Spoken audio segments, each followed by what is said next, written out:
Pessoal, esse vídeo eu montei para te ajudar a desenvolver a atividade proposta dessa nossa aula, tá ok? Na aula a gente tratou um pouco sobre os planos de ação. Os planos de ação para espécies ameaçadas. Eles podem se aplicar a ecossistemas também, mas no nosso caso, o nosso exercício, a gente tratou de um plano de ação para a conservação de uma espécie em particular. Vocês viram o material de apoio, o exemplo que eu usei na aula foi o Plano Nacional de Ação para a Conservação da Herpetofauna Insular. Se você acessar o site do Ministério do Meio Ambiente, você consegue achar o PDF que vocês estão vendo aqui.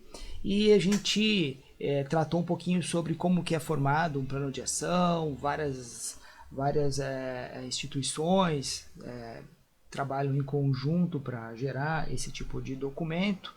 E algo que foi bastante debatido na aula e que eu reforcei bastante foi o fato de que quando você vai planejar, organizar o plano de ação, o ideal é que você trabalhe com uma matriz de planejamento.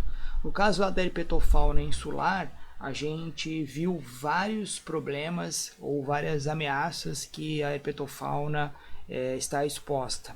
Então o primeiro passo é identificar e descrever cada uma dessas ameaças. A gente organiza esse processo na identificação dos problemas ou das ameaças.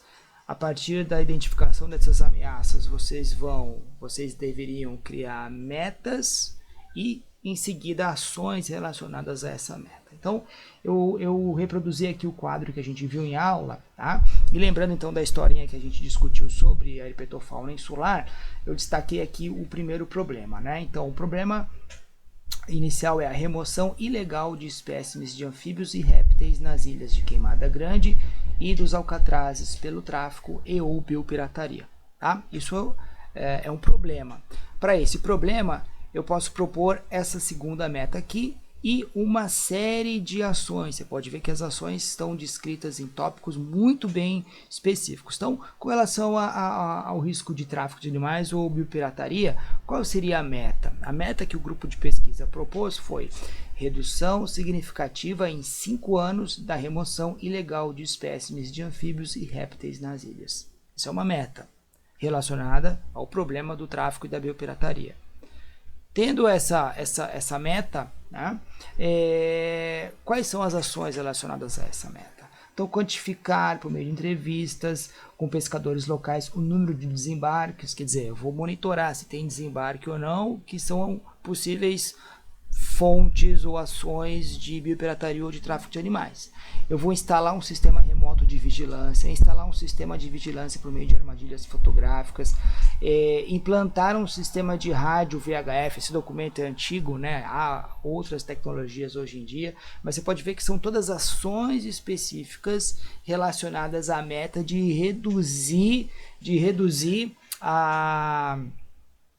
fazer uma redução na remoção ilegal de espécimes, certo? E essa redução está relacionada a um problema, que é a remoção das espécies ou a biopirataria, tá bom? Tem outros exemplos, né? Aqui, por exemplo, ó, introdução de doenças na unidade de conservação é um problema. Qual é a meta? A meta é combater o risco de introdução de doenças, certo? Como? Elaborar um protocolo sanitário, ou seja, um protocolo sanitário para que o pesquisador não seja uma fonte carreadora de bactérias, de fungos, de patógenos que possam causar um dano à saúde dos animais que estão nessa ilha.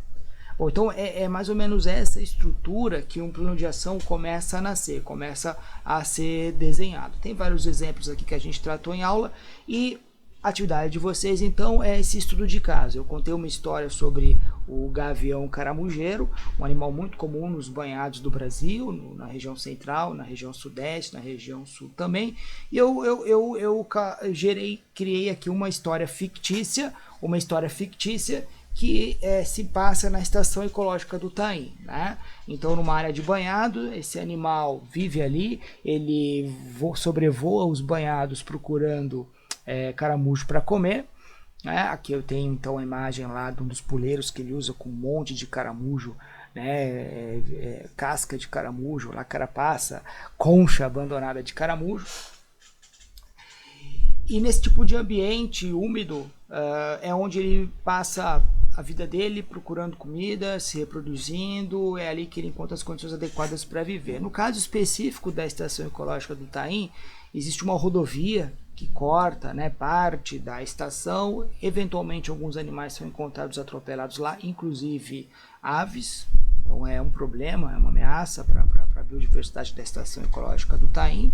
Alguns estudos mostram grandes animais terrestres sendo atropelados, mas pequenos e voadores também.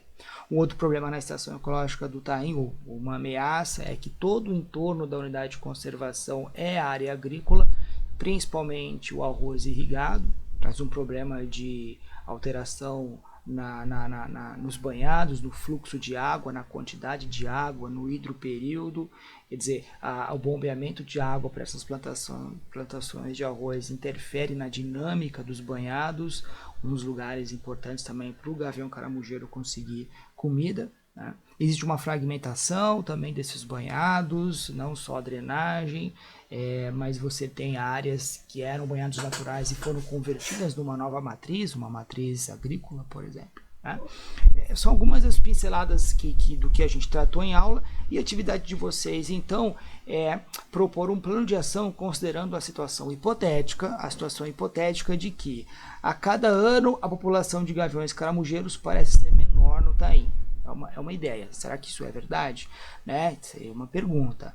Como investigar isso? Se for verdade, o que fazer? Então, discuta com o seu grupo e organize ideias na seguinte maneira, organizando nessa tabela aqui. Então, vocês vão preencher a tabela identificando as ameaças que vocês conseguem imaginar, supor as metas para cada uma das ameaças e várias ações. Normalmente você não tem só uma ação para cada meta. Pode ser que sim, mas em geral essa não é a realidade, ok? Você vai postar no Moodle esse documento, ok? Feito em grupos que nós já definimos durante a aula.